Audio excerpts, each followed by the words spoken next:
Nous allons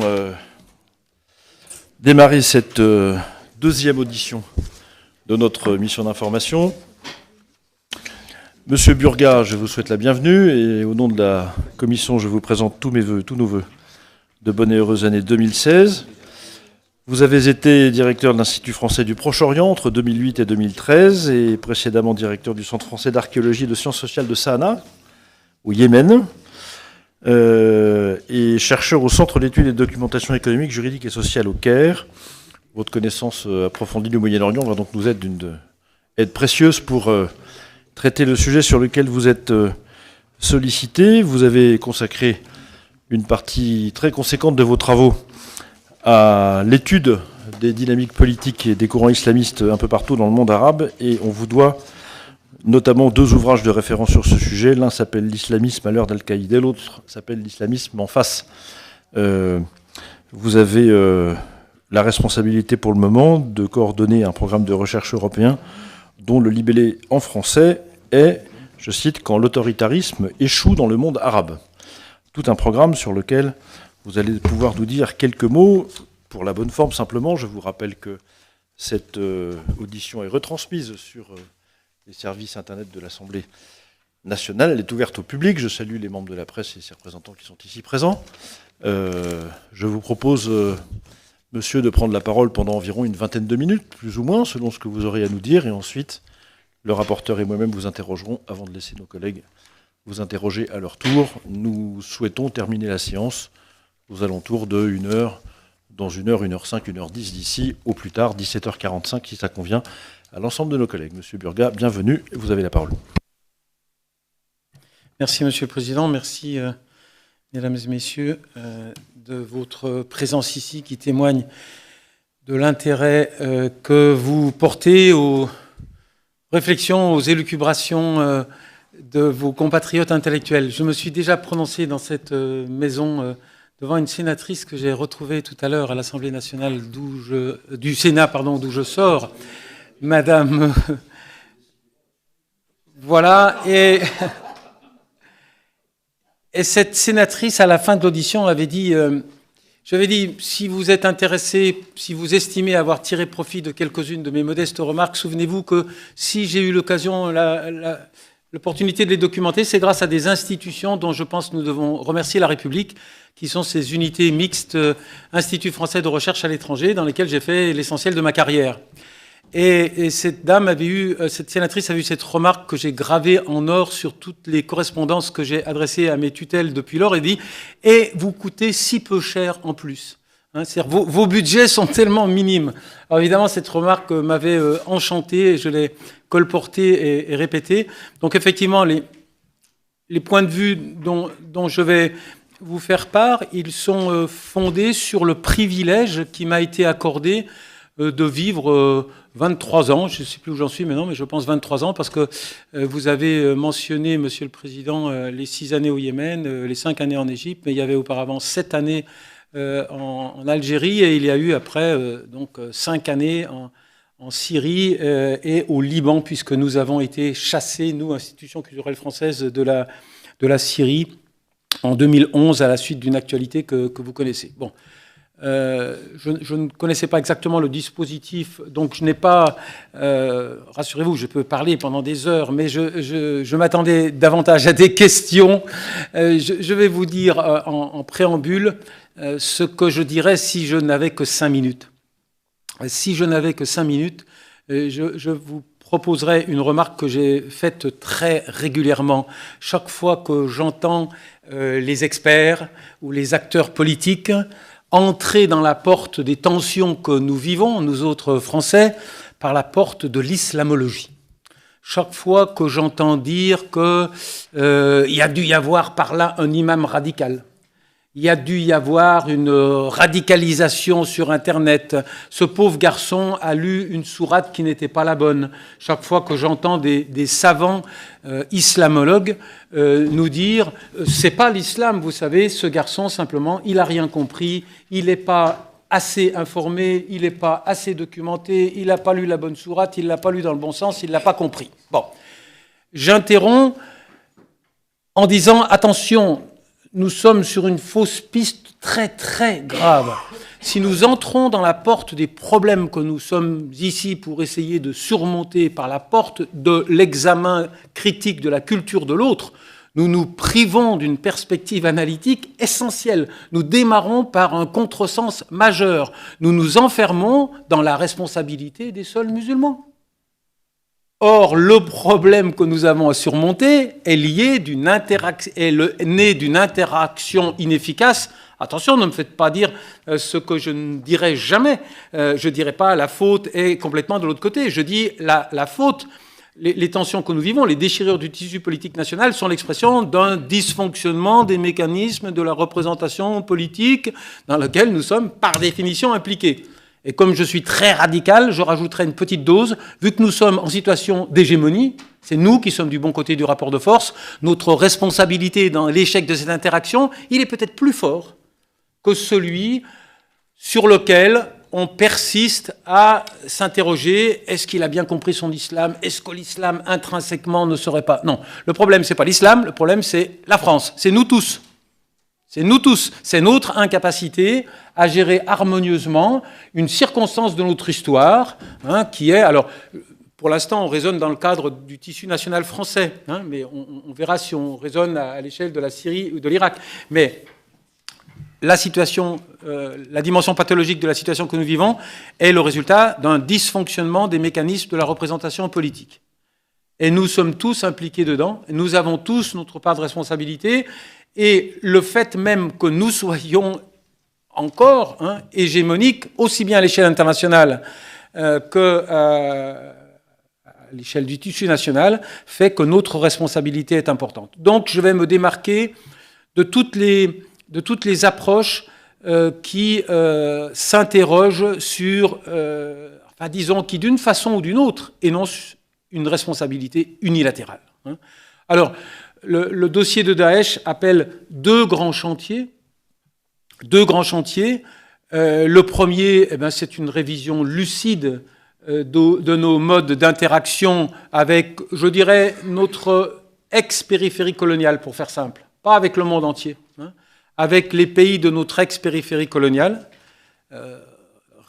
Revisite lucide de ce que nous avons fait et de ce que nous n'avons pas fait. Ce matin, un des intervenants au Sénat a eu cette phrase forte. Il a dit « Non, ça ne commence pas avec la première guerre du Golfe. » C'était un Américain, il faut dire. Ça ne commence pas avec la première guerre du Golfe. Ça commence en 1953, quand nous mettons fin à l'expérience démocratique iranienne pour rétablir, pour que le pays accouche d'un pouvoir autoritaire qui va nous être moins préjudiciable en matière d'intérêt pétrolier. Donc, il faut faire une révision lucide. Quand je dis introspection lucide, ça ne veut pas dire, encore une fois, de nous rouler dans la cendre et de porter 99% de la responsabilité, mais il faut, depuis 1990, c'est la militarisation de la diplomatie pétrolière américaine, facilitée par le retrait de l'URSS. C'est cette séquence-là que nous devons revisiter, c'est nos postures en politique étrangère, la façon dont nous avons emprunté très souvent des raccourcis en cautionnant des systèmes autoritaires que nous devons revisiter. Et puis l'autre, donc c'est les dysfonctionnements du vivre ensemble international, on peut le dire comme ça. Et ça facilite la transition avec le second grand dossier que nous devons, me semble-t-il, adresser, qui est les dysfonctionnements du vivre ensemble en France, dans le tissu national. Les fractures, au cas où je sois pris par le temps, est-ce que je suis optimiste? Non, je suis très pessimiste. Pourquoi je suis pessimiste? Parce que le tissu national de notre pays est endolori. Il y a des zones où ça gratouille, où ça chatouille, où il y a des fissures dans le tissu national. Ces fissures du tissu national, ces parties endolories du tissu national devraient recevoir du baume et des caresses. C'est-à-dire que la composante du tissu national qui est mal à l'aise, qui est sollicitée, qui est déchirée, devrait être réconfortée, confortée. On devrait rétablir la confiance. Or, on verse de l'acide. On verse de l'acide sur les plaies. On met du sel sur les plaies. Pourquoi mettons du sel sur les plaies? Pourquoi À bien des égards, toutes couleurs politiques confondues, au cours des 2 décennies écoulées, nous n'avons pas fait une gestion rationnelle et donc efficace de la menace terroriste. Nous l'avons, jusqu'à un certain point, nous l'avons instrumentalisé comme source de dividendes politiques et nous l'avons encouragé comme source de danger. Je vais prononcer quelques formules très provocatrice. Ne le prenez pas mal, c'est le jeu, hein, c'est le jeu de cette présence-là qui est d'employer des formules que bien sûr je n'assume pas au premier degré. Mais je pense que le plus méchant de ce que j'ai dit récemment, ou le plus abrupt, ou le plus raccourci, ou le plus à l'emporte-pièce, j'ai dit ma conviction que le Charles de Gaulle était parti faire la campagne électorale du PS pour les régionales. Bien davantage, pardon bien davantage qu'il est venu... Non, mais je n'inscris pas cette remarque dans un débat politicien. Donc, je n'inscris pas ma remarque dans un débat politicien. C'est pas une attaque contre une couleur politique. La France, d'une façon générale, a tendance à faire une gestion électoraliste des dividendes politiques que crée la menace sécuritaire. Toutes couleurs politiques confondues. Voilà. Donc, j'ai le sentiment que, comme l'enjeu, vous le savez tous, c'était de capter, c'était de rester en contact avec un sentiment profond qui traverse la société française et qui est lié à une conjoncture historique lourde. Nous sommes dans une période de notre histoire où nous sortons de la phase d'hégémonie extrêmement confortable de la période coloniale et de la période immédiatement post-coloniale. Nous sommes appelés à reprendre un rang plus modeste dans le concert des nations. Et il me semble que nous avons des difficultés à gérer sereinement, à faire la différence entre des menaces. Moi, je ne suis pas un pacifiste. Je dis simplement, si nous sommes en situation de confrontation, je veux ajuster mes lunettes sur le nez pour savoir sur quoi je tape. Je ne veux pas les poser pour taper plus fort. J'ai le sentiment qu'une partie du discours politique, et nous en avons eu quand même une expression très caractéristique il y a quelques jours, ne nous demande plus de comprendre. Il y a eu des antécédents aux déclarations du Premier ministre sur le fait que essayer de comprendre, c'est excuser. Non, je pense qu'une attitude pareille n'est pas pardonnable. Il y a eu des antécédents. On a eu le président d'une chaîne de télévision à vocation internationale qui a dit « Dorénavant, je ne veux plus voir sur ce plateau des gens qui vont m'expliquer les tensions en Syrie et en Irak en termes de chiites et de sunnites. Il y a désormais les méchants et les bons et il est temps de s'en apercevoir. » Bon, donc, pour faire une entrée en matière extrêmement provocatrice sur les sujets sur lesquels, à tort ou à raison, vous considérez que j'ai une expérience, je dirais que dès lors que nous sommes dans une posture unilatérale pour comprendre l'origine de nos problèmes, nous sommes inefficaces et contre-productifs. Nous allons les aggraver. Nous devons donc faire une évaluation extrêmement lucide des dysfonctionnements du vivre-ensemble international et des dysfonctionnements du vivre-ensemble national. Est-ce qu'il y a des recettes rapides, faciles ? Qu'est-ce que ça veut dire, le dysfonctionnement du vivre-ensemble? Ça veut dire que la distribution des ressources entre les différentes composantes du tissu national n'est pas fonctionnelle. Il y en a qui reçoivent plus, il y en a qui ne reçoivent pas assez. Vous allez me dire, ah, vous voulez qu'il y ait plus de pauvres ou moins de riches?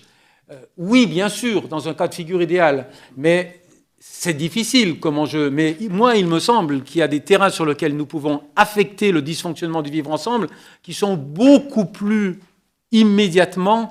Je me souviens, cher monsieur Millard, l'avoir dit devant la Commission des Affaires étrangères à laquelle vous participiez il y a quelques mois. Vous m'avez oublié déjà, hein? Vous m'oubliez tout le temps, on s'est vu à Damas, on s'est vu... Bon. J'ai dit la distribution des ressources dans le tissu national, c'est pas que les ressources économiques. C'est pas que les ressources économiques. C'est les ressources symboliques. C'est la capacité que l'on donne ou que l'on ne donne pas à tous les segments du tissu national de se considérer comme accueillis à égalité dans le paysage médiatique. Et j'avais pris un exemple et j'avais été très surpris de voir que la présidente de la commission n'était pas familière de l'exemple que j'avais pris.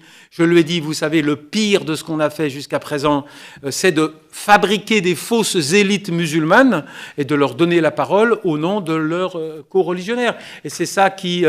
mais je pense que monsieur le rapporteur se souvient de mon exemple et lui, il l'avait immédiatement compris.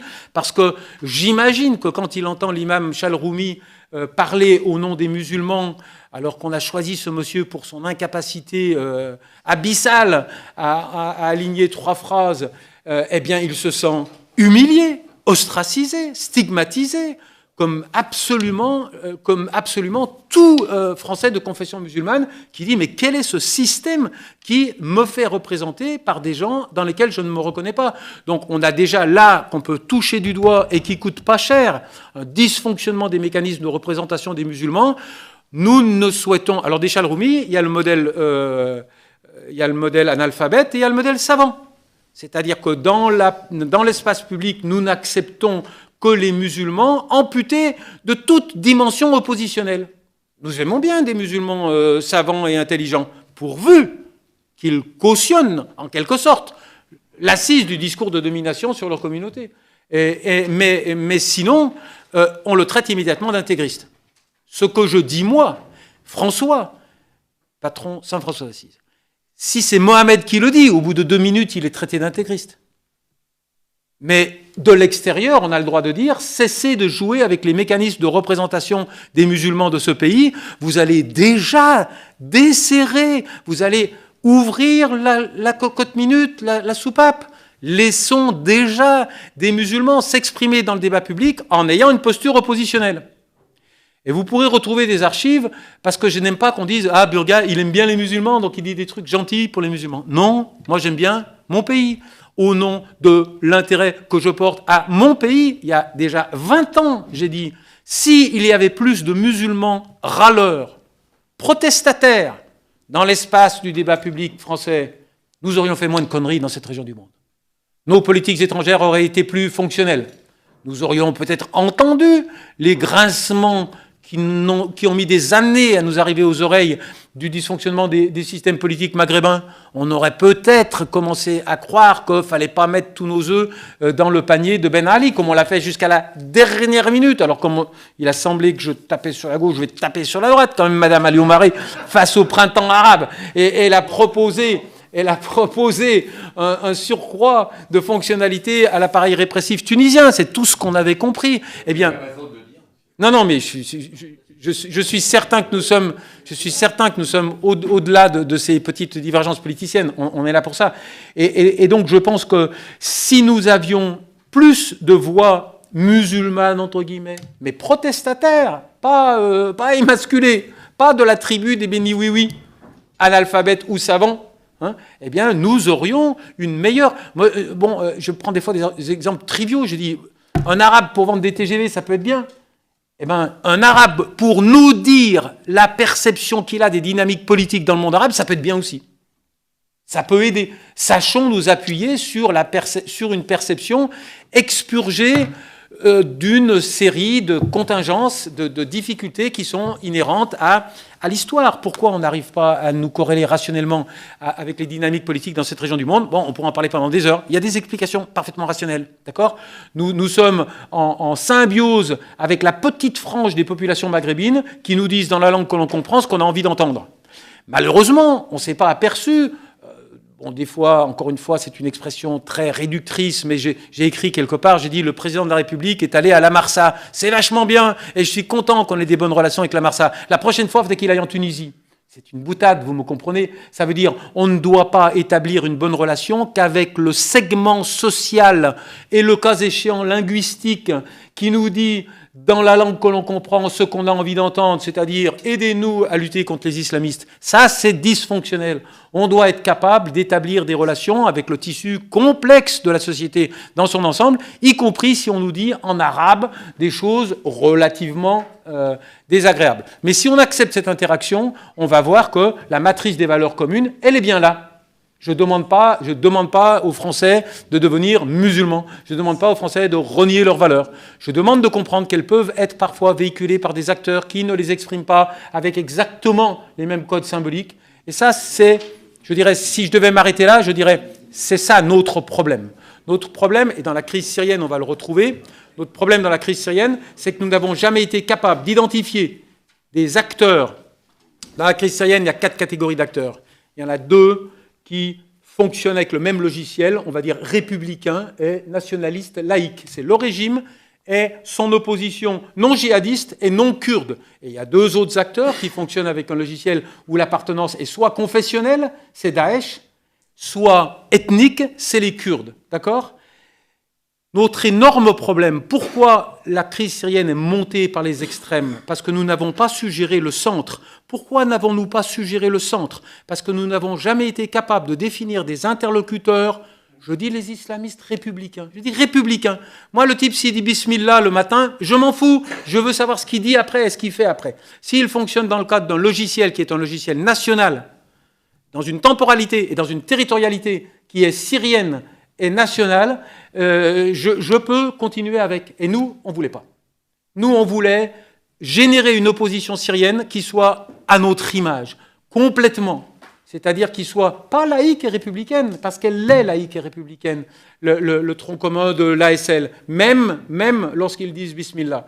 Mais on voulait, l'image vaut ce qu'elle vaut, Johnny Walker et mini-jupe. Un bon musulman, pour les Français, c'est un musulman qui n'est plus musulman. Et donc, je pense qu'au cœur de notre difficulté à interagir efficacement dans le monde arabe actuellement, c'est notre incapacité à créer une relation rationnelle avec cette génération politique qu'on balaye d'un revers de main en l'appelant islamiste, sans faire l'effort intellectuel de comprendre ce qu'il a produit.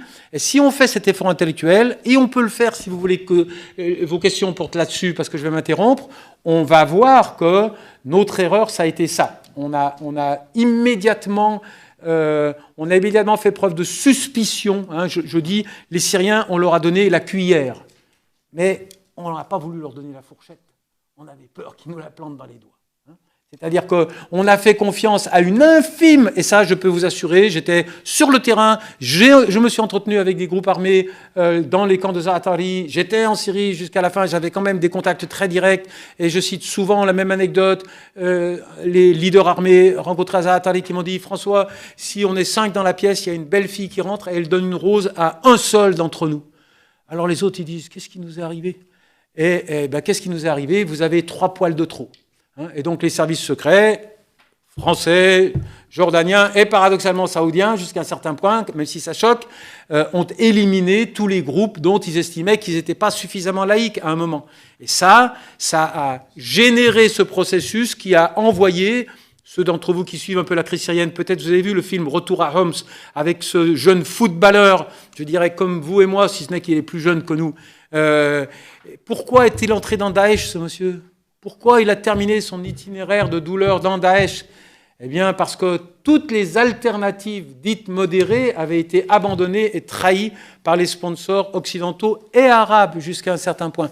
Donc, voilà, si je pense que j'ai mérité suffisamment de critiques et peut-être de questions, je dirais au cœur de notre dysfonctionnement intellectuel et donc politique à l'étranger et en France, il y a notre incapacité à accepter que des acteurs politiques puissent avoir une relation avec leurs références religieuses qui est comparable à celle de ma grand-mère. C'est pas si exotique que ça. Tout à l'heure, il y avait un député savoyard. À ma grand-mère savoyarde, je veux dire, la place de l'appartenance religieuse était comparable à celle. Ma grand-mère n'aurait pas laissé rentrer un franc-maçon dans la maison, je crois. On m'a dit une fois, il n'aurait pas pu franchir le seuil.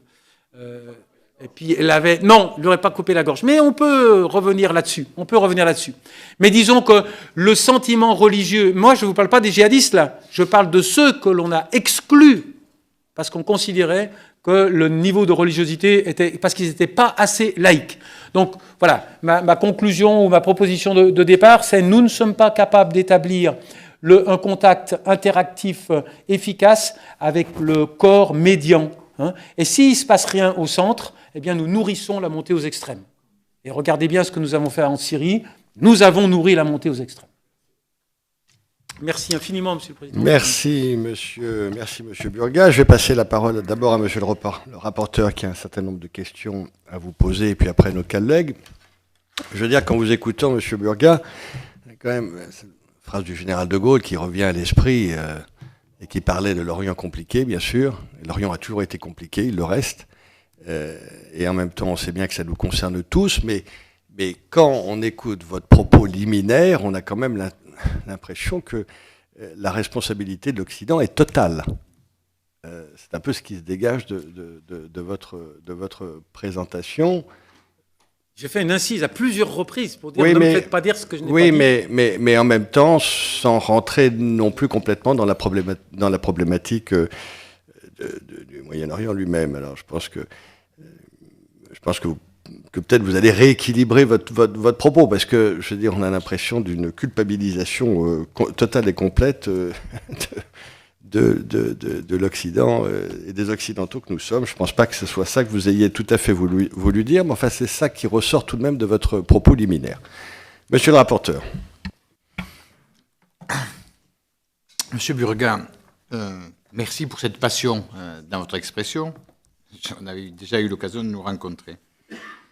On peut être en désaccord au sein de ce groupe. Moi, j'avais écouté, je pense que c'était une phrase, ça me permettra de revenir sur vos propos, d'Hubert Védrine, qui doit quand même nous éclairer sur, me semble-t-il, sur la vision qu'on peut porter sur le monde, qui disait c'est plus 500 millions d'Occidentaux aujourd'hui qui peuvent dominer le monde, quoi. Et 500 millions d'Occidentaux qui imposent leur vision du monde au reste de la planète.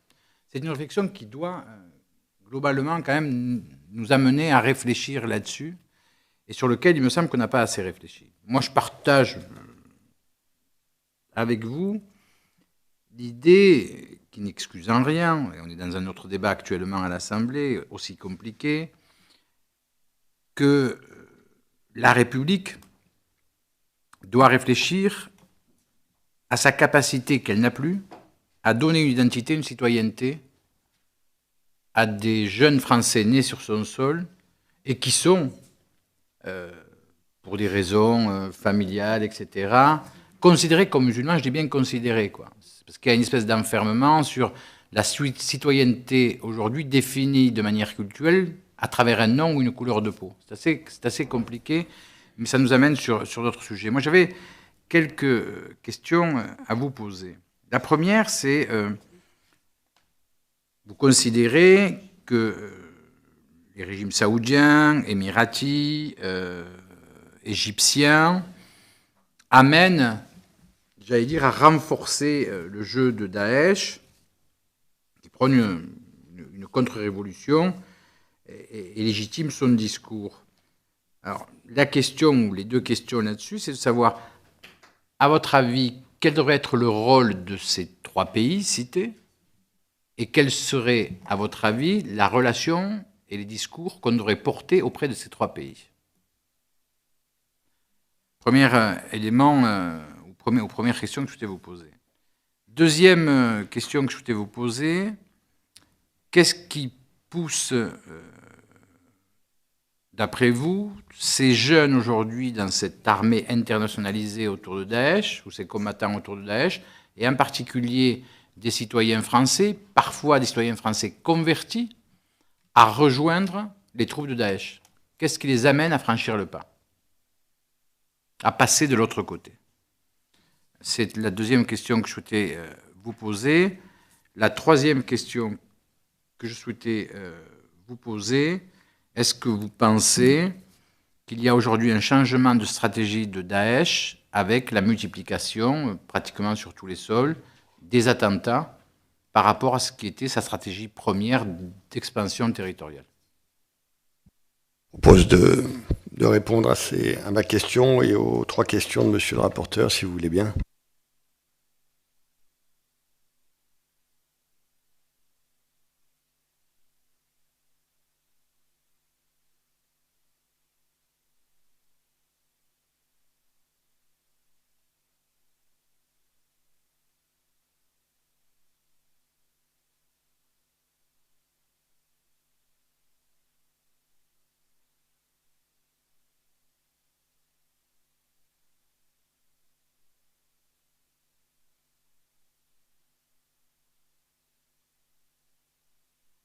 dire là, ben maintenant, je ne fais plus partie des vôtres, je fais partie d'eux. D'accord ?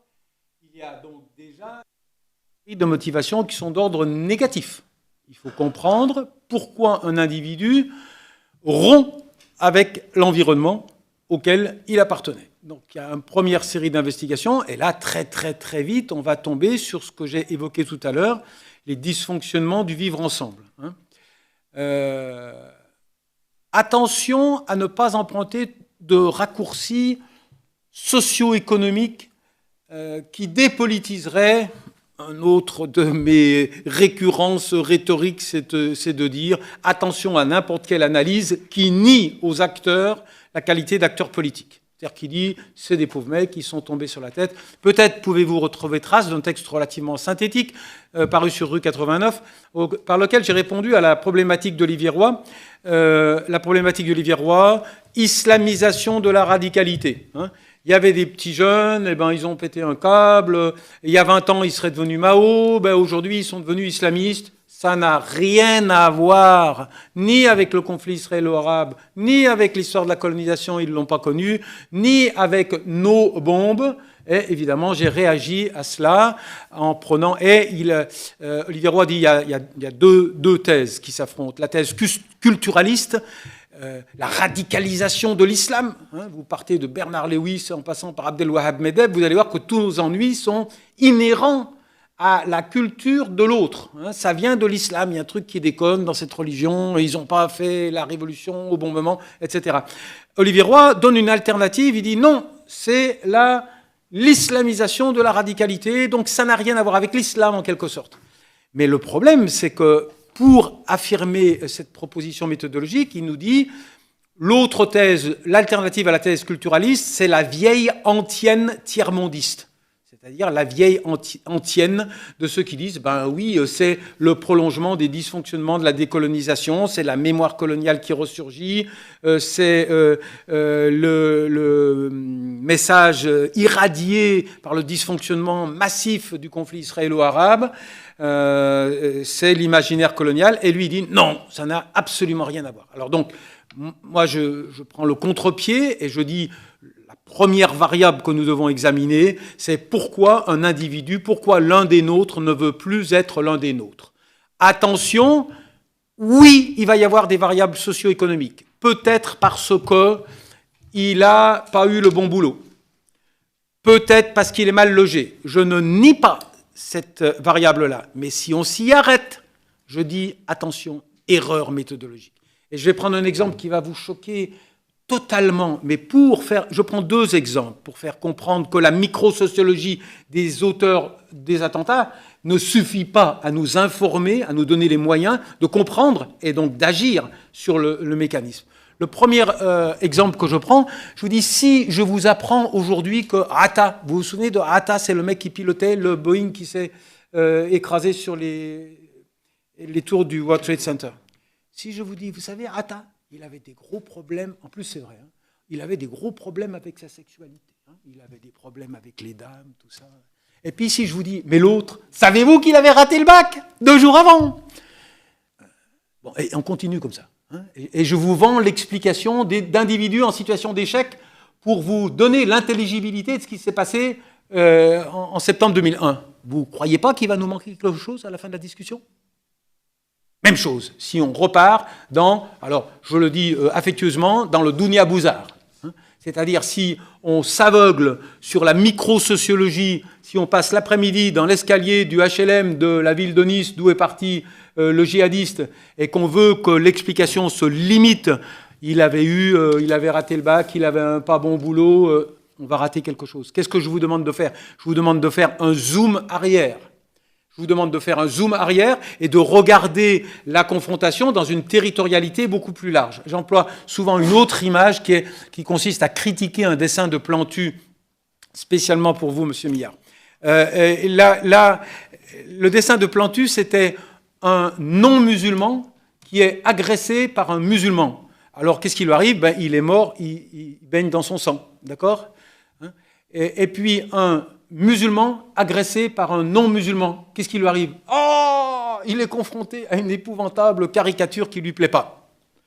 Et moi, face à ce dessin, j'ai dit, Ouais, d'accord, c'est ce que 80% des Français pensent, ou 90%. Moi, je vous demande de faire un petit zoom arrière, et dans le ciel, je vous demande de mettre les Rafales, les F-16 et les drones. Ça va un tout petit peu rééquilibrer cette dichotomie simplificatrice qui voudrait qu'il y en a qui manient le crayon et d'autres la Kalachnikov. Non, non, c'est pas vrai, c'est pas ça. Et bon, Daesh, je suis désolé, nous les avons bombardés. Ils nous ont bombardés. On va les bombarder encore plus. Est-ce qu'on est vraiment dans une rationalité qui va nous aider de dépasser? Donc, on a des motivations négatives. Pourquoi sommes-nous rejetés par une partie du corps social français, par une infime périphérie, une infime marge, 0,0, n'oubliez jamais. Mais moi, je considère qu'il y en a 0,0 qui nous rejettent par les armes, mais il y en a beaucoup, beaucoup, beaucoup plus qui ne peuvent plus nous voir en peinture. Croyez-moi. Vous savez, dimanche, j'étais à Saint-Denis, j'ai parlé avec des associations musulmanes pendant 4 heures. La tension, elle est forte. Bien sûr, ils ne vont pas mettre des bombes demain matin. Mais la tension, le désarroi de tous les côtés où on se tourne, on en rajoute une couche et on ne voit que des signaux qui contredisent ce qu'on voudrait voir. Qu'est-ce qu'on voit? Netanyahou défile en tête de 50 chefs d'État qui luttent contre le terrorisme. On radicalise ou on déradicalise? Donc on a toute cette série de dysfonctionnements dont je vous demande simplement de garder présent à l'esprit qu'elle n'est pas seulement socio-économique. Le dysfonctionnement du vivre ensemble n'est pas seulement socio-économique. Les derniers arrivés dans le groupe du tissu national français souffrent de nos politiques à l'égard des pays auxquels ils sont liés par un dénominateur, par exemple, confessionnel. D'accord? Alors après, on doit dire, d'accord, ils nous disent, merde, mais ils pourraient partir sur la côte ouest des États-Unis. Pourquoi partent-ils dans Daesh? Donc nous devons voir les ressources positives, cette fois, de Daesh.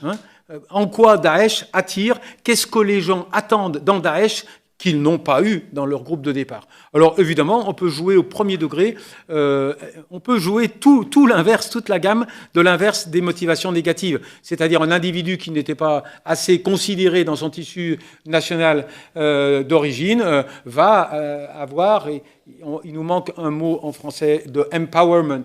Il va avoir des ressources de pouvoir qu'il n'avait pas dans son groupe d'origine.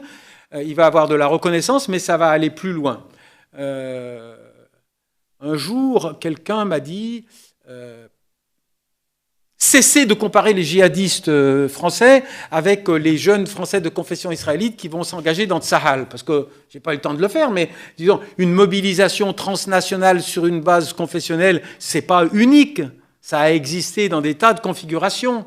Et quelqu'un m'avait répondu à très juste titre, oui monsieur, mais il y a une différence entre un jeune qui part dans Tsahal, casser du palestinien dans des conditions juridiques proches de l'illégalité, etc., et participer à des choses pas très belles. Ou un Français qui partait dans les milices d'extrême droite libanaise pendant la guerre civile libanaise. Il y a une différence, c'est que le jeune israélite, il ne va pas rentrer en France pour nous jeter des bombes. C'est vrai, cet argument est un argument de poids, mais on peut quand même y répondre. Un jeune Français de confession israélite, quel que soit le discours des autorités communautaires israélites, rentre dans un pays dont on sait très bien qu'il ne manifeste pas tous les matins une hostilité irréductible au pays où il est parti. Même si ça fait partie d'un certain discours de propagande de dire la France est devenue antisémite, c'est quand même difficile de faire porter cette responsabilité au gouvernement. Alors que le jeune qui part dans Daesh a le sentiment que le terroir qu'il a quitté fait partie de ceux qui, et c'est au premier degré, fait partie de ceux qui l'empêchent de vivre son rêve communautaire sunnite dans le pays qu'il a rejoint pour vivre. Parce que sa motivation positive, c'est je vais pouvoir faire là-bas ce que je ne peux pas faire en France, c'est-à-dire vivre toutes les exigences sociales de ma religiosité. De façon excessive, je ne porte pas un jugement, ce n'est pas un modèle, mais c'est ça qu'il a dans sa tête. Il fait la hijra, il part dans un pays où il va pouvoir vivre son islam. Et il s'aperçoit que ce pays où il va pouvoir vivre son islam, il est menacé par le pays que précisément il a quitté parce qu'il l'empêchait de vivre son islam. Donc le malentendu qui a nourri son départ, il va s'exacerber quand il va regarder le rôle de la France qui vient le bombarder là où il est parti. Donc je dirais, c'est ça pour moi la mesure. Le traitement des régimes du Golfe, franchement, là, vous me demandez de faire un exploit. Parce qu'il faudrait vraiment faire de grands détours. Mais je vais quand même donner quelques points de repère. Premièrement, le ressort de la politique de l'Arabie Saoudite n'est pas idéologique. S'il vous plaît, arrêtons de penser que l'Arabie Saoudite n'a qu'un rêve en se réveillant le matin, il faut que j'exporte mon wahhabisme. Les Saoudiens n'ont qu'un rêve en se réveillant le matin, c'est il faut que je reste au pouvoir. À n'importe quel prix, je suis au prix de n'importe quelle concession idéologique. C'est-à-dire que je suis capable de prendre appui sur des acteurs qui, sur le papier, me sont hostiles. Et je peux vous donner des dizaines d'exemples. Le cas yéménite est particulièrement évocateur. Les Saoudiens ont soutenu le Sud communiste contre le Nord religieux au moment de l'épisode guerre civile de 1994. Au début de la crise qui a conduit à la guerre que nous connaissons, à la coalition, les Saoudiens, je peux vous l'assurer, ont soutenu les rebelles chiites Houthis contre le président élu, contre le système institutionnel sorti du processus de consultation nationale. Et pourquoi ils le faisaient? Parce que les Saoudiens, ils ont deux ennemis. Le vrai ennemi qui les menace, il n'est pas chiite. Il est chiite au sens de l'hégémonie régionale, mais il ne les menace pas, ils ne menacent pas leur trône, même s'ils ont une minorité chiite, parce qu'un acteur chiite ne peut pas être légitime, ne peut pas prétendre à mettre en danger le pouvoir politique des Saouds. Donc les Saouds, leurs ennemis, ils sont sunnites. Et ce qui s'est passé l'autre jour, je me suis exprimé là-dessus, j'ai dit, c'est pas une guerre entre l'Iran et l'Arabie Saoudite, et c'est pas une guerre entre les sunnites et les chiites, c'est un mode d'action du régime saoudien pour régler ses comptes avec son opposition. Et regardez, qu'est-ce qu'il a fait? Il est menacé par les modérés et il est menacé par les radicaux. Mais la pression sur des radicaux est devenue plus forte. Donc, il a cessé de soutenir les Houthis. Pourquoi soutenait-il les Houthis? Parce que les Houthis affaiblissaient les frères musulmans de l'Islah et donc affaiblissaient les modérés qui le menacent. Et il a concentré ses efforts sur les radicaux. Alors, il a fait deux choses. Il est entré en guerre bruyamment. Il est allé casser du chiite à la périphérie du monde arabe. Il est allé dire... Les radicaux sunnites n'ont pas le monopole de la défense des sunnites. Moi aussi, pouvoir saoudien, je peux casser du chiite. Je vais aller me battre bruyamment. Pourquoi le Maroc? Que vient faire le Maroc dans la coalition contre les Houthis? Il vient redorer son blason sectaire. Il vient faire que les radicaux n'aient plus le monopole de la défense par les armes des intérêts existentiels des sunnites. D'accord? Quand il a fait ses exécutions, le régime, c'est 47 personnes, dont 43 sunnites. Il a envoyé un message à qui? À l'Iran? Certainement pas. Il a sous-estimé l'impact de ce geste à l'égard de l'Iran. Il a envoyé un message aux sunnites radicaux et il leur a dit « Je vais vous taper de deux manières. Je vais vous rappeler que le bâton est là et je vais exécuter 43 d'entre vous, mais je vais vous prendre sur le terrain du radicalisme anti-chiite et je vais vous démontrer que moi, je peux assassiner aussi un ou deux chiites. Et je vais exécuter Nimr Bakr el-Nimr, qui n'était pas un terroriste au sens où l'étaient les autres véritablement. Je ne vais pas vous laisser monopoliser le terrain extrêmement légitimement du radicalisme anti-chiite. Donc, si vous voulez, il faut désidéologiser notre lecture de la stratégie des monarchies du Golfe. C'est totalement faux de dire que le Qatar a initié le printemps syrien. C'est parfaitement faux parce qu'une chronologie permet de nous le dire. Si vous viviez à Damas, vous saviez quand vous rentriez à Damas qu'il y avait une montagne tout éclairée dans la dernière colline avant d'arriver à Damas, c'était le palais de l'émir du Qatar. L'émir du Qatar avait d'excellentes relations avec Bachar el-Assad. Les relations ont mis 5 semaines à se dégrader. Quand le Shir Qardawi a reproché au régime syrien de tirer à l'arme vive, aux vraies munitions, contre les manifestants pacifiques. Bachar l'a très mal pris, il a demandé des excuses, l'émir du Qatar a envoyé son fils pour présenter des excuses, ça n'a pas suffi, ça a dégénéré, et au bout de 4 semaines ou 5 semaines, on peut vérifier, El Jazeera est entré dans la danse, et donc le Qatar, oui, a soutenu, d'accord ? L'Arabie Saoudite n'a pas soutenu les groupes extrémistes. Attention, des individus, des comportements individuels, on ne peut pas en rendre compte, c'est compliqué, mais les élites saoudiennes au pouvoir n'ont pas soutenu les groupes radicaux. Ils étaient plus laïcs que les Qataris. Les Saoudiens voulaient dealer exclusivement avec les officiers qui avaient fait défection. Donc, s'il vous plaît, débarrassons-nous de cette variable idéologique beaucoup trop encombrante qui nous fait expliquer le comportement des acteurs. Tout à l'heure, il y avait quelqu'un qui expliquait le comportement de l'Iran, de l'intérieur, et disait « Arrêtez de penser que c'est une guerre confessionnelle ». Non, il y a une guerre stratégique, il y a quand même des intérêts stratégiques qui sont beaucoup plus forts, et il y a la parano des élites au pouvoir, hein, et les Iraniens, eh ben, ils ont une parano qui date de quand on leur a balancé l'Irak dans les jambes. Ils ont la parano de régimes sunnites qui leur seraient hostiles dans leur périphérie, hein. Eh bien, les Saoudiens, ils ont une parano contre absolument tout ce qui menace leur pérennité au pouvoir, hein. Alors, de là à dire l'Arabie saoudite, c'est le Daesh qui a réussi, ça ne me plaît pas non plus pour une seconde raison. Parce que, qu'on peut corréler avec mon refus de l'approche islamologique de la déchirure du tissu national français. Parce que quand on veut se rebeller, quelle que soit sa culture, quelle que soit sa langue, quelle que soit sa religion, on trouve le lexique qui légitime sa rébellion. C'est pas le lexique, c'est pas l'exportation du lexique. Ah, le pauvre, il a lu une page de Sayyid Qutb, c'était un brave mec, tout allait bien à bord. Il a lu une page de Sayyid Qutb, il est devenu radical. Non. Il va devenir radical s'il prend une baffe, et puis une autre baffe, et puis une troisième baffe, et puis un coup de pied, et 2 coups de pied. Au bout d'un moment, il va péter un câble, il va prendre ce qui, dans le paysage, peut servir à exprimer et à légitimer son refus, son besoin de confrontation avec l'environnement qui l'opprime, et ça pourra être un langage assimilé au wahhabisme. Mais ce n'est pas le lexique des acteurs qui détermine leur comportement.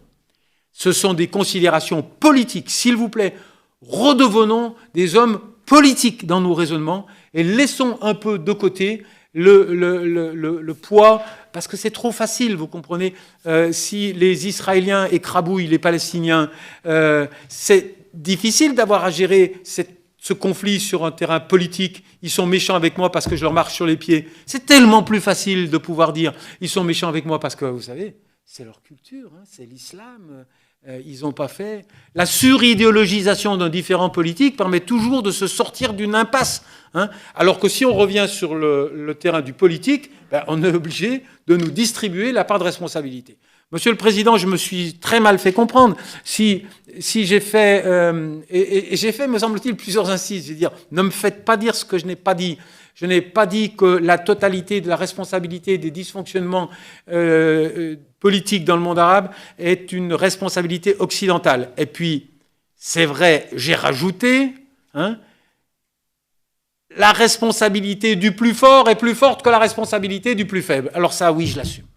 Chaque fois que c'est nous qui sommes en situation d'hégémonie, dans un rapport de force, c'est celui qui est en situation d'hégémonie qui porte la part de responsabilité dans le dysfonctionnement de la relation. Alors, en ce sens, oui, s'il fallait faire un choix cruel, je le ferais. Nous portons une part supérieure. Nos modes d'intervention, le mode des Américains, d'intervention dans le tissu de la société irakienne, pas depuis 90, même avant, mais disons depuis 90, est la clé de lecture. C'est nous qui avons fabriqué, c'est ce long tunnel de violence au bout duquel apparaissent des individus qui sont en situation de rupture totale. Je vous inflige pour conclure une métaphore facile à retenir. Il y a des considérant que je suis en empathie dangereuse avec les acteurs de l'islam politique, disent on ne devrait plus l'appeler burqa, on devrait carrément l'appeler burqa. Hein, il y a un de mes partenaires dans l'analyse de la situation syrienne qui s'appelle René Naba. Et alors moi je dis, bon, depuis qu'il m'a appelé burqa, je l'appelle René Nabachar, hein, parce que je considère qu'il est un propagandiste du régime syrien. Mais je dis, écoutez, je vous pardonne, vous pouvez jouer avec mon patronyme, mais je préférerais une autre déformation. Je vais employer un mot que malheureusement, j'ai bien peur, la plupart de vous ne connaissent pas. En tout cas, le grand public français ne le connaît pas. C'est pas burqa, c'est buka. Hein, buka, ça rime avec burqa. Mais buka, c'est un nom que presque personne connaît. C'est le camp de détention américain par lequel sont passés quasiment tout le leadership de l'Irak, de Daesh. Et on ne le connaît pas, ce mot-là. Mais el-Baghdadi, il est sorti de Buka. C'est-à-dire la fin du tunnel de l'humiliation, de la machine à laver du baasisme irakien, parce qu'il y a bien une capacité de violence dans ces sociétés qui viennent de l'intérieur. Hein, et après, la violence extrême de l'intervention américaine avec Fallujah, avec les armes infinies. Et après, on les remet aux mains de leur adversaire de toujours, les chiites. Et effectivement, au bout du tunnel, eh bien, on a cette catégorie d'individus qui est dans une situation de rupture absolue avec nous. Merci infiniment. Bien, merci, monsieur. Oui, je suis tenu par les formalités de la commission, monsieur l'intendant. Je vais persister à vous appeler par votre nom. Merci de nous inviter à redevenir des hommes et des femmes politiques. Mes chers collègues, j'ai 3 inscrits, monsieur Pueyo, monsieur Miard et monsieur Germain. Monsieur le Président, merci. Je ne reviendrai pas sur ce que vous avez dit, parce que j'étais un peu surpris lorsque, à plusieurs reprises, vous avez dit que le problème, c'est la France. C'est l'Espagne en ce cas-là, c'est l'Angleterre, c'est la Belgique, c'est le Danemark, c'est le Canada, c'est l'Algérie également, lorsque le Front islamique en Algérie a voulu également, a mis beaucoup d'attentats, c'est également en Égypte aussi. Donc je veux dire qu'il n'y a pas que l'Occident. Moi, je voudrais vous poser une question. Parce que le sujet, c'est quand même la lutte contre tout ce que représente Daesh. Parce que moi, je suis un homme politique, socialiste, et je suis attentif à nos valeurs républicaines. On a mis beaucoup de temps à les mettre en place en France, parce que vous avez parlé de dysfonctionnement de vivre en France. C'est pas nouveau. Au 19e siècle aussi, il y avait des dysfonctionnements de vivre en France par rapport aux ouvriers qui quittaient le monde rural pour aller travailler dans les mines. Il y avait beaucoup de dysfonctionnements. Et pourtant, on n'a pas débouché sur des attentats tels qu'on peut les voir aujourd'hui. Et donc, moi, je voudrais vous poser une question. Faut-il lutter contre ce que représente Daesh actuellement ? Et sous quelle forme on peut lutter contre ce que représente Daesh?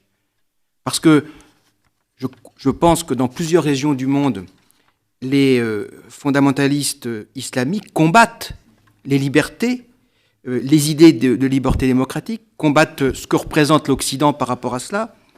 Et puis, lorsque vous avez dit, il y a des jeunes qui dérivent parce qu'ils vont trouver à travers Daesh ce qu'ils n'ont pas pu trouver en Occident.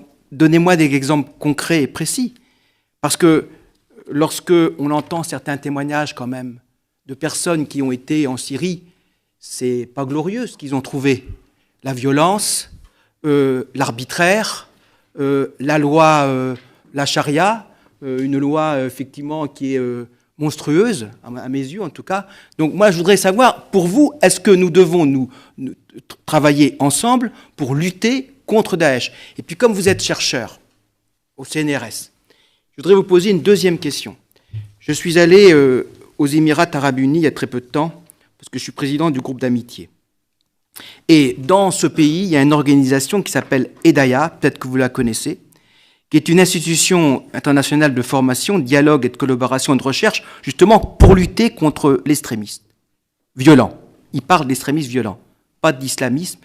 On parle là-bas d'extrémistes violents. Et ils ont mis en place également une nouvelle organisation qui s'appelle Sabab, qui met en place une propagande, sur une contre-propagande par rapport aux propos tenus par Daesh. Voilà, je voulais vous poser 2 questions. Faut-il lutter? Et comment vous voyez, vous, cette lutte pour défendre nos valeurs républicaines? Parce que moi, je connais bien le pays du Maghreb, moins que vous. Je suis allé des dizaines de fois au Maroc, des dizaines de fois en Tunisie, des dizaines de fois en Égypte. Je parle un petit peu l'arabe égyptien. Combien de jeunes Égyptiens m'ont demandé à venir en Europe? Pourquoi alors ils veulent venir? Des nombreux, pas des dizaines, des centaines, des milliers. Parce que peut-être ils pensent qu'en Occident, il y a quand même des valeurs positives. Il n'y a pas que des valeurs négatives, des valeurs positives liées à la laïcité, liées à la démocratie, liées à la tolérance. Merci. On va entendre nos autres collègues, peut-être. Jacques Miard, si vous voulez intervenir maintenant. Merci. Pour moi, le mérite d'être assez direct et permettre le débat. Je suis d'accord sur un point majeur, c'est qu'il y a malheureusement en France, et sans doute dans d'autres pays européens, voire occidentaux, une faute structurelle, c'est de vouloir traiter les problèmes de politique étrangère en fonction et au regard de la politique intérieure. Ça, je suis 1000 fois d'accord. Et c'est un gros handicap de nos princes qui nous gouvernent. C'est-à-dire qu'on va prendre des initiatives internationales ou agir en fonction de l'opinion publique intérieure. Ça, c'est évident. Et dans l'affaire syrienne, comme dans d'autres, ça s'est marqué d'une manière structurelle. Il est exact également qu'on a fait une faute, c'est de croire, en nous montrant par exemple des femmes très évoluées, occidentalisées, comme étant représentatives d'un courant profond au sein de ces pays. Ce n'est pas vrai.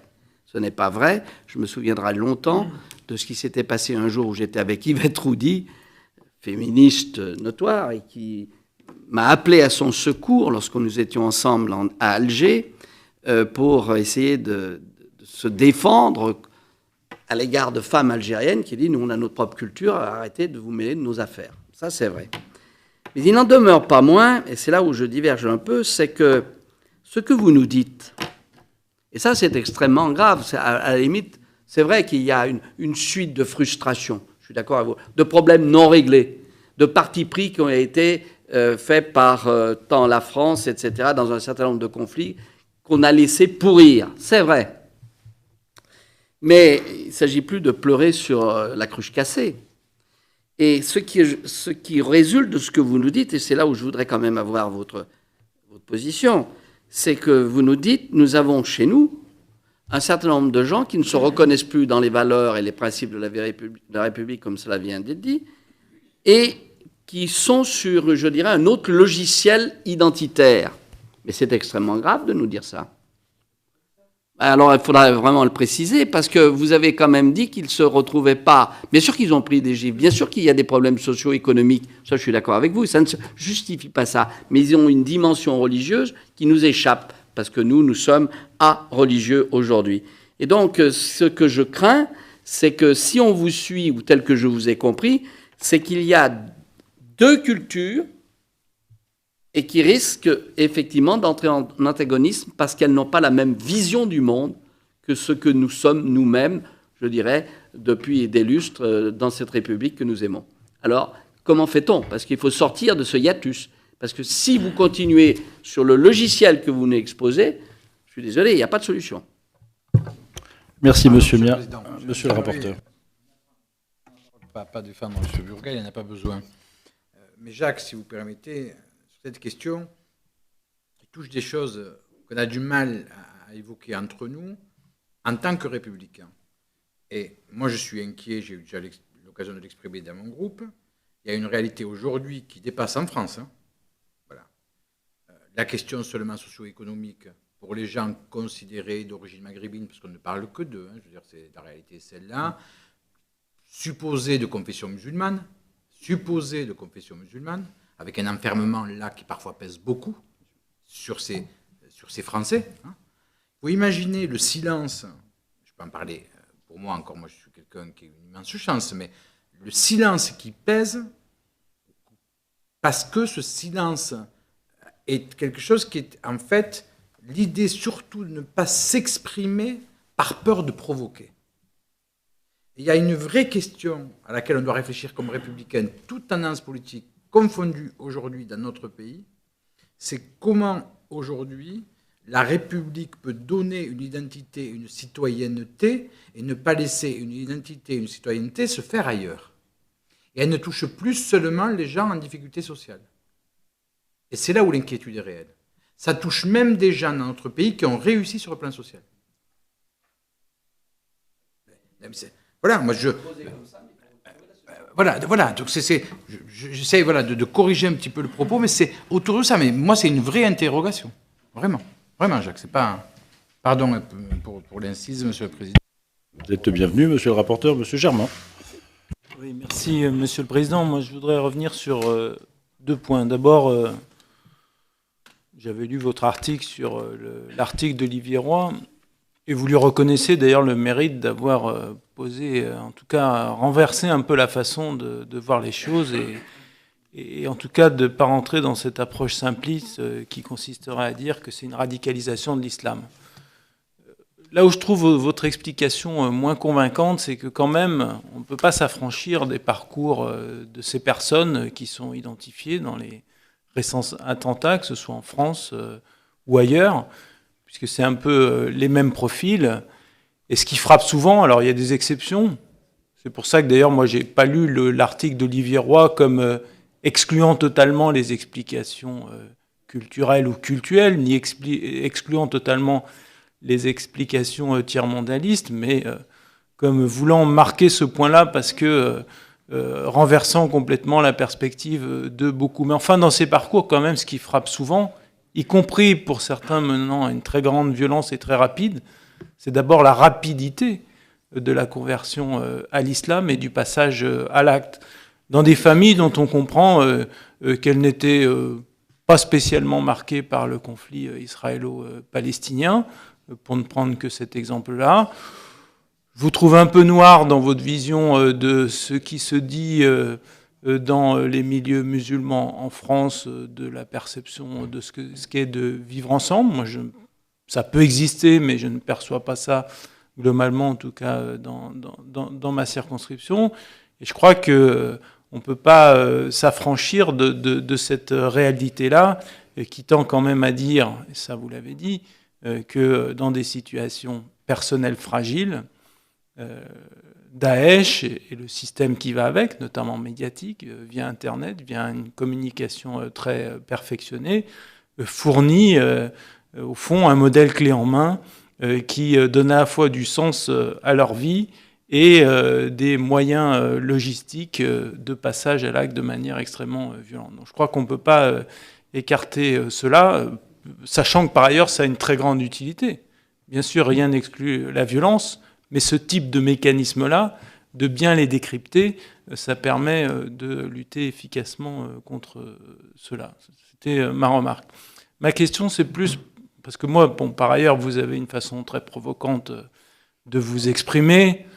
Moi, je trouve un peu quand même pas équilibré, en tout cas, sur le conflit israélo-palestinien, parce que je crois qu'on n'a rien à gagner à simplifier les choses de manière trop provocante, comme vous le faites dans une matière qui est éminemment électrique. Vous maniez des allumettes à côté du gaz en disant ça.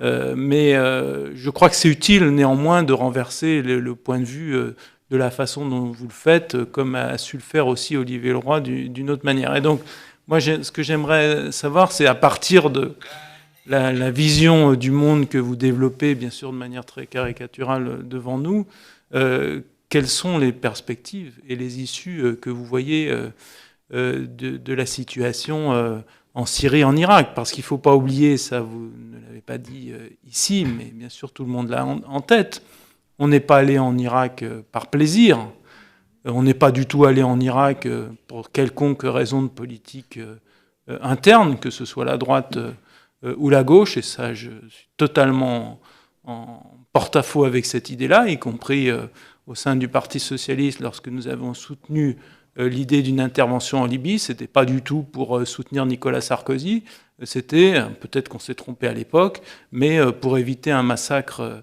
à Misrata, parce qu'on était instruit de massacres précédents dans d'autres conflits. On n'est pas du tout allé en Syrie pour se faire plaisir ou pour gagner les élections régionales, parce que sinon on serait bien maladroit, vu le résultat de ces dites élections.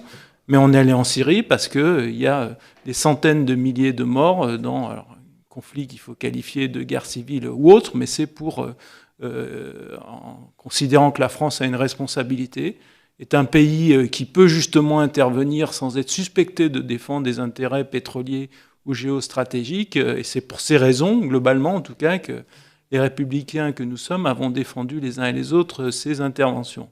Et donc, une fois qu'on a dit ça, on est sur place.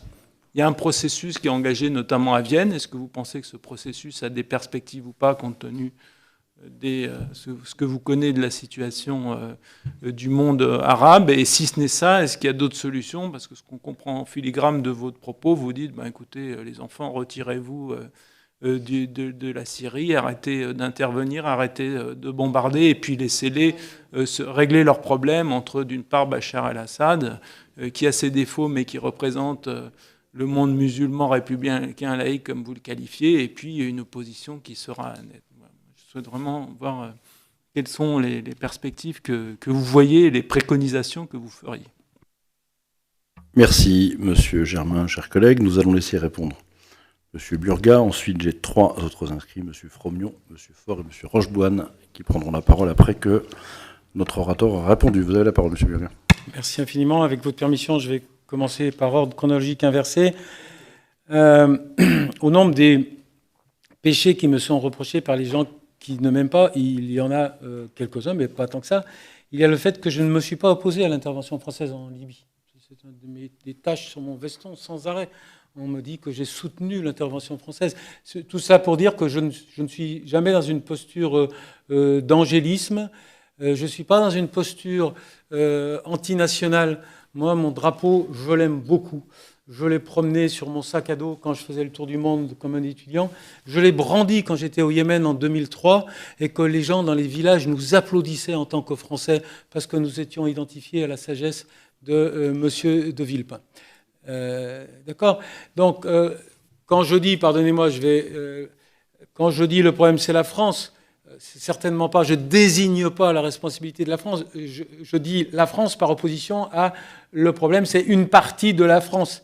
Le problème c'est toute la France, c'est nous tous. Si je dois me résumer, c'est une désignation unilatérale des responsables de la violence n'est pas fonctionnelle. C'est pas qu'elle n'est pas gentille. Moi, je raisonne de façon cynique. Si nous voulons sortir du problème dans lequel nous sommes, nous devons cesser de désigner une composante du tissu national. Et donc, en ce sens, j'ai dit, le problème, c'est la France. Et oui, le problème, c'est l'Europe. Le problème, c'est chacune des enceintes politiques où on ne règle pas ses comptes avec des mécanismes institutionnels. Eh bien, si les mécanismes de représentation ne fonctionnent pas, ça génère 2 alternatives, la répression et le radicalisme politique. Je me méfie de l'idée que la communication de Daesh est l'origine du problème.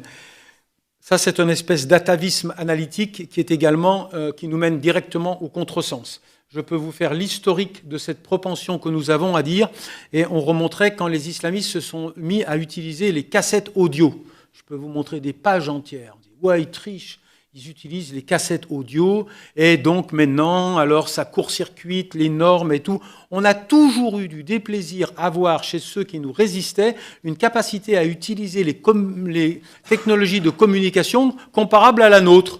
Et le dernier affront que ces salauds nous ont fait, c'est qu'ils font des vidéos de propagande qui sont aussi efficaces que les films hollywoodiens. Et ça, c'est insupportable. Mais je ne pense pas que ça nous mène très loin de nous concentrer sur les formes ou sur les vecteurs de l'expression de la mauvaise humeur de l'autre, parce que tout le temps, ça va nous conduire au même réflexe de dépolitisation. Et moi, je vais tout le temps vous ramener à une constante. Si nous sommes les destinataires d'un certain coefficient d'hostilité, c'est que nous avons manqué un certain nombre de nos tâches vis-à-vis de l'autre. Et c'est tout. Alors, oui, bien sûr, pour nuancer ce que j'ai dit, pour me démarquer de Roy, oui, bien sûr, pour ne pas nier qu'il y a un common denominator, que les djihadistes sont plutôt des gens qui ne s'étaient pas complètement accomplis, mais il y a plein d'exceptions. Le même Roy dit les djihadistes sont rejetés par leur milieu familial. Et moi, je le dis immédiatement, tiens, je t'emmène à Aix-en-Provence voir la famille Ayashi, je la cite devant vous. Eh bien, le papa, il a suivi le fils qui venait de mourir au djihad. Et on a d'autres exemples où c'est la maman qui a suivi la fille.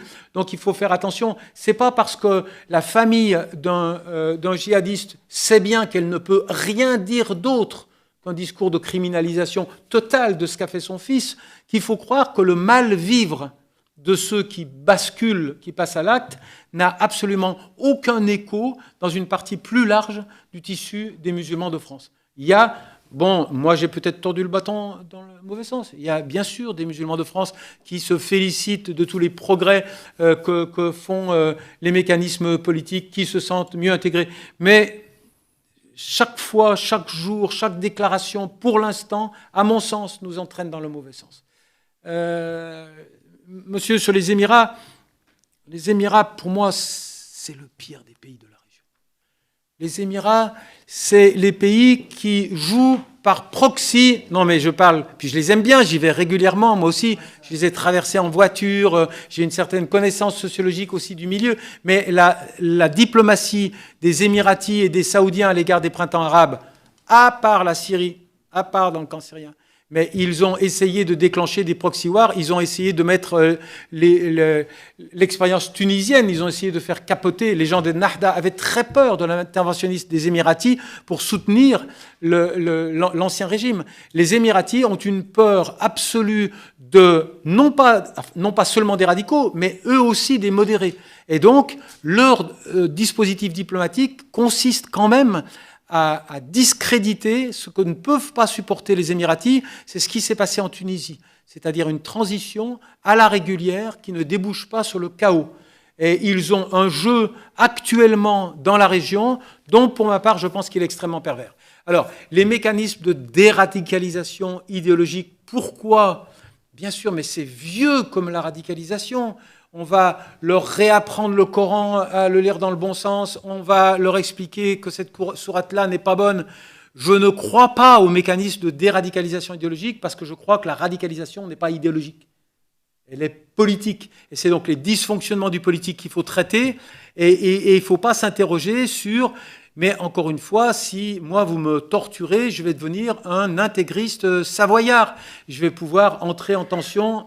vu que je suis de la Basse-Savoie, avec les gens de la Haute-Savoie. Je trouverai un lexique pour exprimer la légitimité de mon combat. Et nous, si on se fixe sur le lexique, alors on dit on va faire des séminaires de déradicalisation. Vous avez dit que je m'exprimais de façon très provocatrice. Je vais aggraver mon cas. J'ai dit, moi, je veux bien. J'ai été sollicité pour participer à ça à Strasbourg ou je ne sais pas où. J'ai dit, je veux bien participer à un séminaire de déradicalisation. Mais dans la salle, il n'y aura pas que des musulmans. On va tous s'auto-examiner. C'est en ce sens que je dis le problème, c'est la France, c'est pas les musulmans. Nous allons tous examiner ce qui, dans nos comportements respectifs, et je ne m'oublie pas bien sûr, participe au dysfonctionnement de la mayonnaise citoyenne.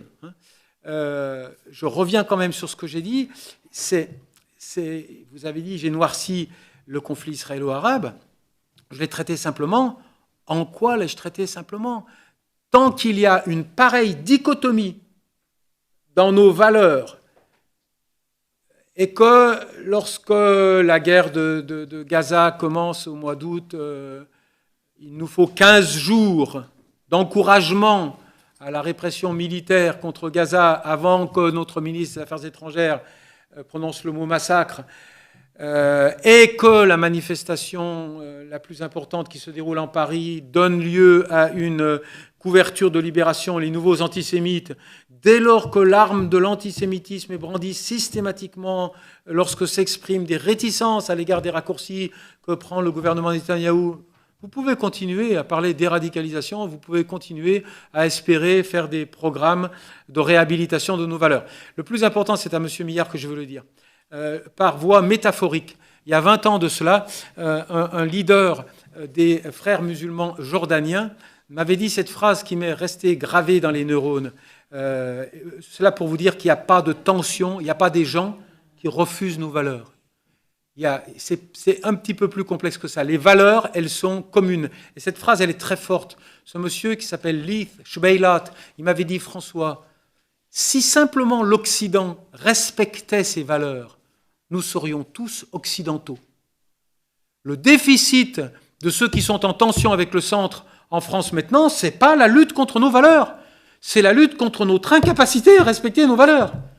C'est le fait que nous sommes perçus comme un pays dont les lumières éclairent que d'un côté de la route, où les valeurs sont à géométrie variable, où le service public, c'est le service public des uns, et les autres, ils attendent. C'est ça qui est au cœur du dysfonctionnement du vivre ensemble. C'est le deux poids, deux mesures. Hier, j'ai pas pu résister, j'ai encore dit une grosse bêtise publique. J'ai dit, mais comment peut-on continuer? C'était une soirée sur Arte, où on entendait Philippe Val. J'ai dit, mais comment peut-on continuer à nous dire que Charlie Hebdo était le temple de la liberté de penser, alors qu'en 24 heures, on a vidé Ciné, parce qu'il avait fait une plaisanterie jugée antisémite? Comment voulez-vous vendre cette idée des lumières et des valeurs à des jeunes collégiens lorsqu'ils peuvent dégainer un argument aussi péremptoire? Vous voyez, et repenser à la caricature, un musulman agressé, c'est pas seulement un musulman qui regarde une caricature, c'est un musulman qui prend des drones américains, des rafales français et des F-16 israéliens. Et si on ne veut pas... Donc, vous me dites que j'ai fait une gestion simplificatrice du conflit israélo-arabe. Bon, j'aimerais... Parce que c'est important, là. Tant que nous avons cette épine dans le pied de nos valeurs, hein, eh bien, nous avons effectivement une grande difficulté à affirmer leur universalité. Mais encore une fois, M. Millard, il n'y a pas des gens... Ceux que j'ai cités tout à l'heure, j'ai dit ceux qui avaient, pour qui la religion tenait une place plus importante. Hein, j'ai dit, c'est pas parce qu'ils disent Bismillah le matin que je vais me séparer d'eux. Je vais voir ce qu'ils font après avoir dit Bismillah. Je vais voir ce qu'ils font. Est-ce qu'ils font du sectaire et du radical comme Daesh? Et la ligne rouge, je la trace, moi. Et je suis du même côté que vous. Et je sors ma violence républicaine. Mais s'ils font simplement une gestion du politique dans le cadre de l'agenda républicain, tout en ayant un coefficient de religiosité plus fort, eh bien moi, je ne vais pas couper les ponts. Et c'est ce que nous avons fait. C'est jusqu'à un certain point. Nous n'avons pas voulu, je disais, les bisounours. Nous n'avons pas voulu les bisounours égyptiens, nous avons les djihadistes. C'est-à-dire que nous avons stigmatisé des acteurs politiques dont l'agenda concrètement était acceptable, était compatible avec nos valeurs. Eh bien, nous avons contribué à générer une nouvelle catégorie d'acteurs politiques qui est beaucoup plus inquiétante, très légitimement. Merci infiniment, Monsieur le Président. 3 questions synthétiques, 3 ou plus que 3, mais synthétiques de toute façon, de nos collègues Fromion, Faure et Rocheboine. Merci. Oui, merci. Écoutez, je reviens sur la scène moyenne-orientale et je suis de l'avis, comme vous et comme beaucoup, que ce n'est pas les Occidentaux, quels qu'ils soient, qui vont régler les problèmes qui se posent dans cette partie du monde où nous avons déjà fait la preuve d'un certain nombre d'incapacités. Alors, si on arrive à cette conclusion, quelle est la sortie de crise? Quelles sont les perspectives? On a d'un côté, vous l'avez dit, les antagonismes entre l'Iran, l'Arabie Saoudite et d'autres encore, parce que c'est tellement compliqué que d'ailleurs je ne saisis pas la totalité de toutes ces subtilités. Il y a les problèmes entre les chiites et les sunnites, même si on nous dit que, après tout ça est peut-être secondaire. Moi, je remarque simplement qu'il y a une masse de problèmes, une masse de problèmes antagonistes, d'obstacles, qui font qu'on se demande véritablement comment on va pouvoir essayer de retrouver ou de donner une certaine stabilité à cet espace, parce que nous en dépendons, et surtout, comment cette stabilité va pouvoir durer et être assumée, acceptée par les gens qui vivent là-bas. Ce n'est pas une stabilité imposée, ça n'aurait aucun sens, on a vu ce que ça donnait quand on a essayé de le faire. Donc comment voyez-vous vous-même une évolution positive des choses et qu'est-ce que au fond l'Occident peut faire pour aider à cela? Merci Monsieur Fromion, Monsieur Faure. Merci Monsieur le Président.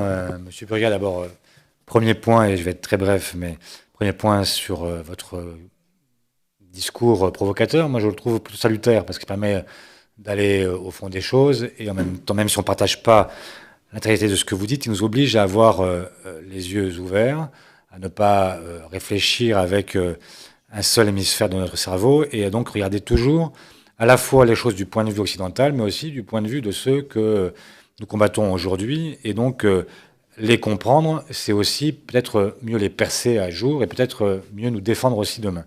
Mais je voulais revenir à la mission initiale de cette mission. Notre objet ici n'est pas malheureusement de définir la façon dont nous sortirons de la crise moyen-orientale d'aujourd'hui. La mission est un peu au-delà de notre propre pouvoir et notre propre capacité de jugement, mais nous nous intéressons au financement de Daesh.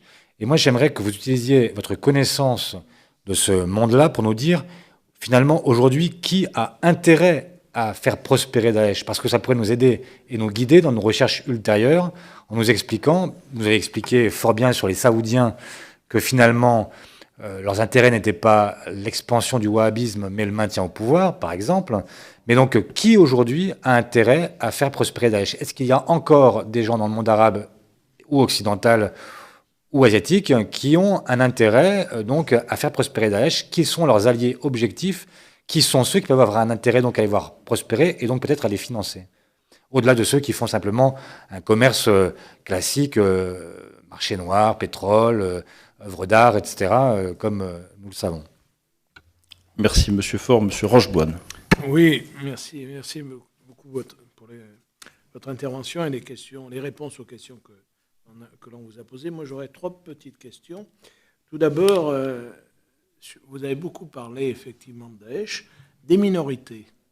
Sur la cause syrienne, vous n'en avez pas du tout évoqué la question. Quel est votre sentiment? Vous avez plutôt Internet, pour vous, c'est pas le problème. Alors que nous avons auditionné auparavant donc Madame Benrad, qui elle nous dit tout à fait le contraire, et qu'Internet est vraiment quelque chose qu'il faut, j'allais dire, presque éradiquer. Et puis enfin, quel est votre... Non, c'est moi qui le dis. C'est moi qui l'interprète. Interprétation libre, Monsieur Rocheboine, des propos de Madame Benrad. Qui l'interprète. Et puis enfin, quel est votre sentiment à propos de Bachar al-Assad? Est-ce que devrions-nous avoir des contacts, comme l'ont fait certains de nos collègues qui l'ont rencontré, ou plutôt l'ignorer comme nous, on le fait aujourd'hui encore? Et puis enfin, là, je vous rejoins quand, à propos de... Vous avez parlé de ce qui s'est passé au mois de janvier dernier. Quand on parle des limites à la provocation, moi, j'avais dit le lendemain des attentats, n'y a-t-il pas des limites à la provocation? Effectivement, il y en a qui se sont sentis blessés. Et peut-être les réactions, effectivement, sont inacceptables et condamnables. Mais malgré tout, n'y a-t-il pas des limites à la provocation aussi? Merci. Merci, mes chers collègues. Monsieur Burga, vous avez la parole.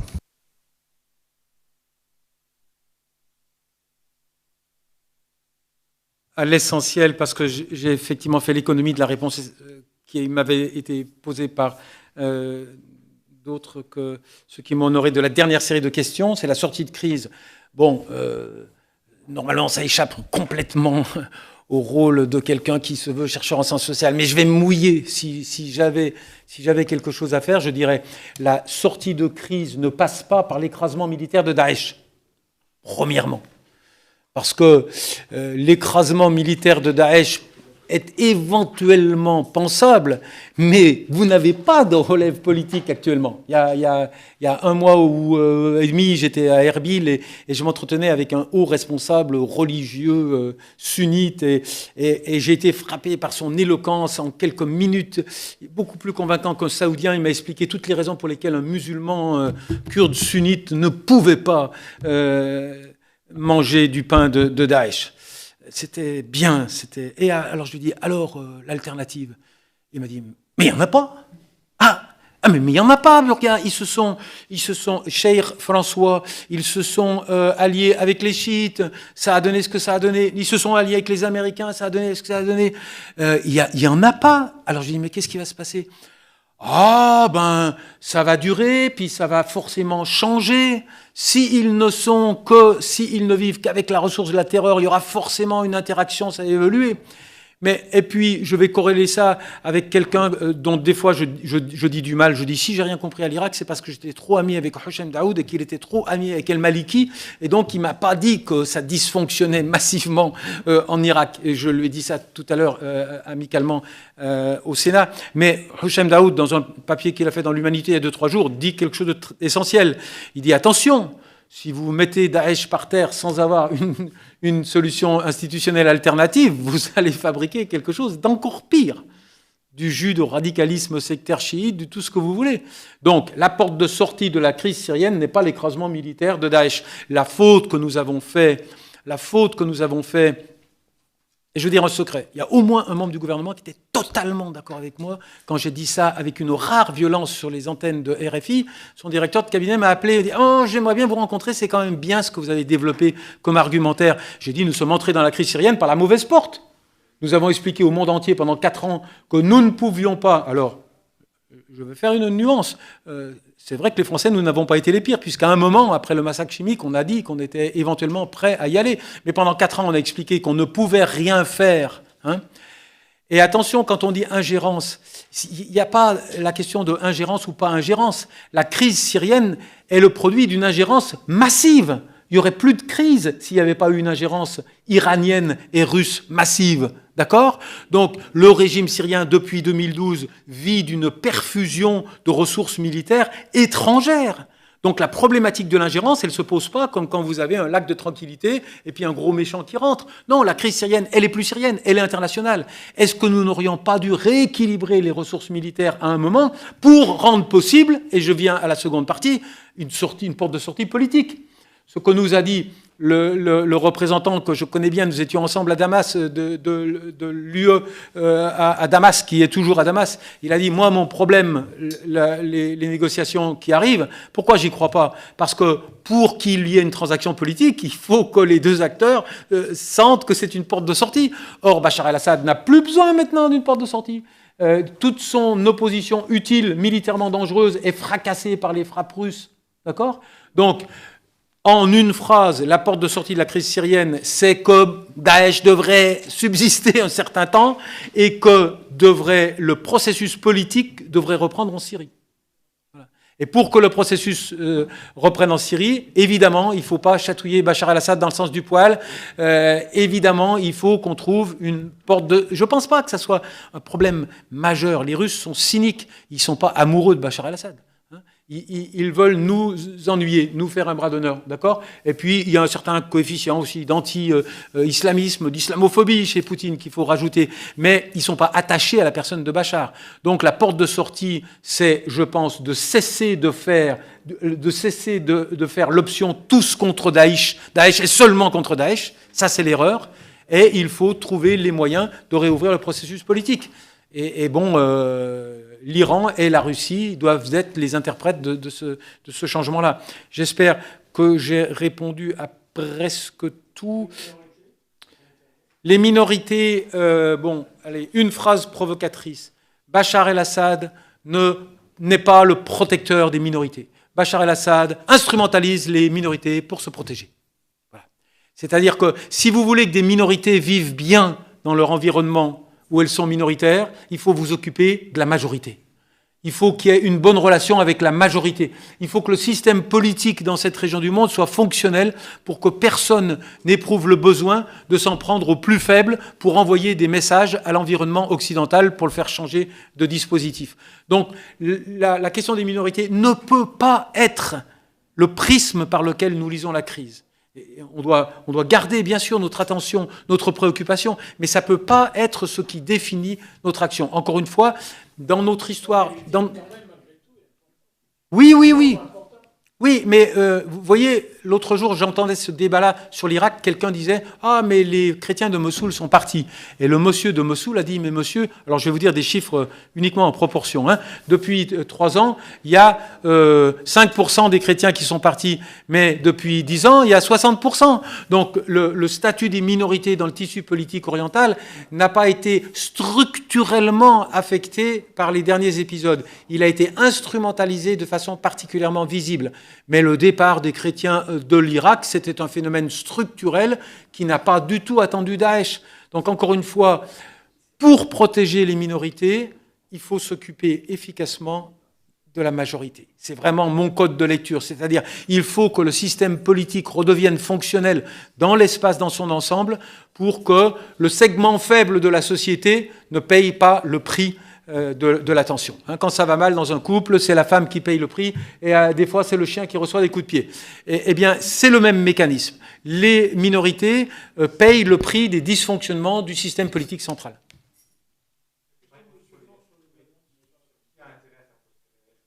Alors, tout à l'heure, je me suis exprimé sur la superficie de la présence territoriale de Daesh et j'ai dit, bon, ce qu'il faut comprendre avant tout, c'est que ce qui permet à Daesh d'occuper un certain espace, c'est ses ressources propres. Il faut arrêter de raisonner avec c'est parce que c'est une marionnette de l'Arabie Saoudite. Mais j'ai mis une exception.